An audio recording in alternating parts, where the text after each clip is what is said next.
आपला प्रभू भोजनाचा आहे. देवाने त्याच्या स्मरणार्थ आपल्याला घालून दिलेला आहे तो, त्याच्या आठवणीमध्ये दिलेला आहे तो. आणि त्याच्यामध्ये जात असताना सर्वप्रथम आपण नेहमी लक्षात घेणं गरजेचं आहे की देवानं त्याचा एकुलता एक पुत्र तुमच्या आणि माझ्या पापासाठी दिलेला आहे. आपल्याला सार्वकालिक जीवन मिळावं आणि आपण पापापासून मुक्त व्हावं. हे नेहमी 3:16 वचन या प्रभू भोजनाच्या मेजामध्ये जात असताना आपण लक्षात घेणं गरजेचं आहे. आपण आपले नेत्र बंद करूयात, प्रार्थना करूयात. धन्यवाद देते स्वर्गातल्या प्रेमळ बाप्पा, तू आधी तू अंत, सर्वश्रेष्ठ सर्वसमर्थ माझा यहोवा राजा. प्रभू येशूच्या नावात प्रभू आताचा जो प्रभू भोजनाचा विधी तू घालून दिलेला आहेस, त्यामध्ये आम्ही जात असताना सर्वप्रथम आम्हाला पवित्र आत्म्यानं भर. येणारं वचन आम्ही अंतःकरणात घ्यावं आणि त्याप्रमाणे आम्ही चालावं. येशूच्या नावात असा ज्ञान आणि बुद्धीचा पुरवठा कर प्रभू. जसा तू शुद्ध आहेस, जसा तू पवित्र आहेस, त्या पवित्रतेमध्ये आम्हाला घेऊन चल राजा. येशूच्या नावात तू करतोस आभार. सर्व आदर, सर्व महिमा आणि गौरव प्रार्थना तुझा पुत्र येशू उद्धारक आणि तारणाऱ्याच्या नावाने मागते. आमेन. बघा, आपण नेहमी एक प्रार्थना देवाकडे करत असतो, ती म्हणजे आपल्या पश्चातापासाठी आपण देवाला प्रार्थना करतो. आजपर्यंत आपण अशी प्रार्थना कधी केल्या का की जे लोक आपला छळ करतात, जी लोक आपल्याला त्रास देतात, जी लोक आपला निंदा करतात, पश्चातापपूर्वक कधी तुम्ही त्यांच्यासाठी प्रार्थना केली देवाकडे? आताही आपण या मेजामध्ये सामील होत असताना फक्त आपण स्वतःसाठी करतो. हे देवाला पण माहिती आहे की आपण स्वतःसाठी करतो की देवा माझ्याकडून काय झालं असेल तर माफ कर, मी पश्चाताप अंतःकरण घेऊन तुझ्याकडे येत आहे, असं फक्त आपण देवाला म्हणतो. पण इतर लोकांच्यासाठी आपण कधीही प्रार्थना करत नाही, पश्चातापपूर्वक करत नाही.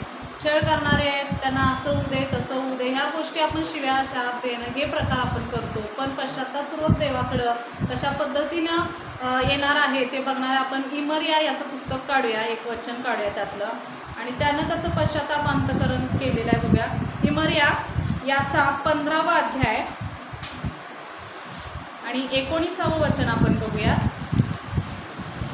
15-19 इर्मया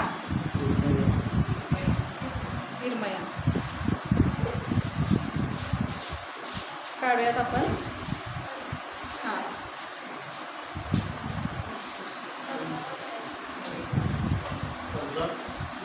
15-19. याकरिता परमेश्वर असे म्हणतो, तू वळशील तर माझ्या सेवेस हजर राहण्यास मी तुला परत आहे. तू हिमकणापासून मूल्यवान वेगळे करशील तर तू माझे मोह होशील. ते तुझकडे परत येतील पण तू त्याचकडे जाणार नाही. ठीक आहे. वचन आपल्याला काय सांगत आहे बघा, 15वं वचन बघा. हे परमेश्वरा तू जाणत आहेस, 19 सांगितलं मेन वचन. माझे स्मरण करून मला भेट दे, माझ्याकरिता मला छळणाऱ्यांचा सूड घे. तू त्यांच्या संबंधाने मंदक्रोध होऊन माझा संहार करू नको. माझ्यासाठी मी निंदा सहन करतो, याचे स्मरण कर. वचन आपल्याला सांगत आहे ऐका, तुझ्यासाठी मी निंदा सहन करतो, याचे स्मरण कर. बघा, वचन आपल्याला सांगत आहे की हे परमेश्वरा माझे स्मरण कर. मी अनेक निंदा करणाऱ्या लोकांची जी निंदा असेल ती मी काय केलेली आहे, आजपर्यंत सहन केलेली आहे. आजपर्यंत सगळ्या गोष्टी मी सहन करत आलेलो आहोत. अनेक आपण देखील जगिक जीवनामध्ये बघत आहे, लोक आपल्याला या ख्रिस्ती जीवनामध्ये आल्यानंतर खूप जण निंदा करतात. तू या देवाचं करतेस, त्या देवाचं करतेस, सगळं सोडलेलं आहेस, अशी वागतेस तशी वागतेस. ही निंदा तू काय कर म्हणत आहे की स्मरणामध्ये ठेव, पश्चातापपूर्वक अंतःकरण घेऊन. तो देखील आता सांगत आहे देवाला की देवा, हे माझं गोष्टी ज्या काय आहेत आता ह्या जगिक जीवनामध्ये जरी असलो तर ही लोक जी मला त्रास देत आहेत तर ते सर्व मी सहन करून तुझी सेवा करत आहे, त्याचं कुठंतरी स्मरण ठेव. आज आपण देवाकडे फक्त एकच गोष्ट मागतो की देवा माझ्यासाठी हे कर, ते कर, मला हे दे, ते दे. लंबी लिस्ट आपण देवाकडे मागत असतो. हे दिलंस तर अशा पद्धतीनं दे, तसं दिलं तर तसं कर. इतरांच्यासाठी मागतो, आपल्यासाठी स्वतःसाठी मागत असतो. पण पश्चाताप अंतःकरण घेऊन आपण इतर लोकांच्यासाठी काही मागत नाही की छळ करणाऱ्या लोकांसाठी. ते छळ करत असतील तर आपणही काही वेळेला त्यांचा छळ करण्याचे प्लॅन आखत असतो. यांना आपल्याला असं केलंय ना, त्याला दुसऱ्या प्लॅनमध्ये कसं आपण अडकवायचा हा आपण प्लॅन करतो. पण परमेश्वर आपल्याला हे शिकवत नाही. वचनामध्ये तो सांगत आहे की वचन आपलं जे मेन वचन आहे बघा, ह्याकरिता परमेश्वर असे म्हणतो, तू वळशील तर माझ्या सेवेस हजर राहण्यास मी तुला परत आणेन. तू हिणकसापासून मौल्यवान वेगळे करशील तर तू माझे मुख होशील. ते तुझकडे परत येतील पण तू त्याचकडे जाणार नाहीस. परमेश्वराने हे वचन आपल्यासाठीच सांगितलेलं आहे की काय म्हणत आहे, जर तू ह्या गोष्टींकडे लक्ष देऊ नकोस, या गोष्टींकडे तू लक्ष देत बसलात, ही छेड करायला लागल्या, ती छेड करते, ती निंदा करते आणि तिलाच तोंड देत तुम्ही जर बसलात तर या गोष्टी देवाच्या सेवेपासून आपण दूर राहणार आहेत, कारण या देवाला न आवडणाऱ्या गोष्टी आहेत.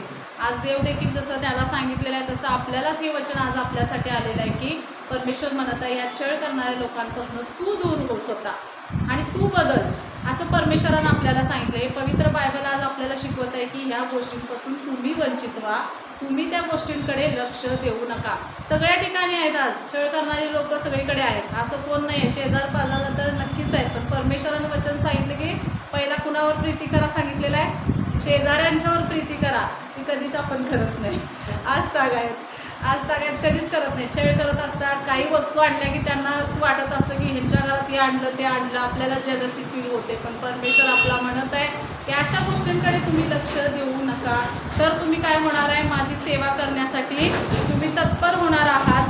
परत 20 नंबरचं वचन आपल्याला सांगत आहे की तुला या लोकांसंबंधाने मी पितळेची मजबूत भिंत करीन, म्हणजे ते तुझ्याबरोबर लढाई करतील तरी तुझवर वरचढ होणार नाही, कारण तुझा बचाव करण्यास व तुला सोडवण्यास मी तुझ्याबरोबर आहे, असे परमेश्वर म्हणतो. आमेन.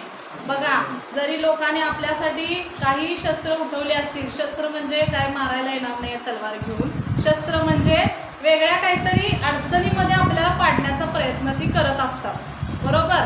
पण परमेश्वर या ठिकाणी आपला जो बाप परमेश्वर जो मजबूत आहे, जो सर्वश्रेष्ठ आहे, तो आपल्यासोबत नेहमी आहे. तो म्हणतोय की पितळेची मजबूत भिंत करीन, म्हणजे ते तुझ्याबरोबर लढाई करतील तरी तुझ्यावर वरचढ होणार नाही. अनेक लोक आपल्याला जरी त्रास देण्याचा प्रयत्न केला तरी परमेश्वर आपल्यासोबत आहे. त्यांच्यासाठी आपण पश्चातापपूर्वक देवाकडे प्रार्थना करायची आहे की देवा त्यांचं अंतःकरण बदल, त्यांना तोंड देत किंवा त्यांच्याबरोबरच आपल्याला व्हायचं नाही आहे. आपण ख्रिस्ती लोक आहे तर हे वेगळं पण आपल्यामध्ये दिसणं तितकंच देवानं सांगितलेलं आहे. आज देखील ह्या छळ करणाऱ्या लोकांसाठी आपण पश्चातापपूर्वक अंतःकरणातनं आता प्रार्थना या ठिकाणी करूयात आणि देवाकडे येऊयात, अंतःकरण आपलं सगळं देवाकडे लावूयात. धन्यवाद देत आहे स्वर्गातल्या प्रेमळ बाप्पा. होय प्रभू परमेश्वर पित्या, मी पश्चातापपूर्वक तुझ्याकडे येत आहे. होय राजा, अनेक लोक छळ करणारे उत्पन्न आहेत, पण प्रभू परमेश्वर पित्या, प्रभू जी निंदा करणारी लोक आहेत त्यांचं अंतःकरण चेंज कर, त्यांनी स्वतःहूनच बदलावं, त्यांनाच वेळ मिळू नये प्रभू, असं बिझी त्यांना ठेव राजा येशू. त्यांनी तुझ्याकडे वळावं असंही त्यांना ज्ञानबुद्धीचा पुरवठा तू कर राजा येशू, आणि त्यांच्याकडूनही तुझी सेवा करून घे प्रभू परमेश्वर पित्या. आणि देखील प्रभू आमच्याकडून काय अशा गोष्टी झाल्या असतील तर पश्चातापपूर्वक अंतःकरण होऊन या मेझामध्ये आम्ही सामील होत असताना आज तुझ्यापुढं कबूल होत आहोत.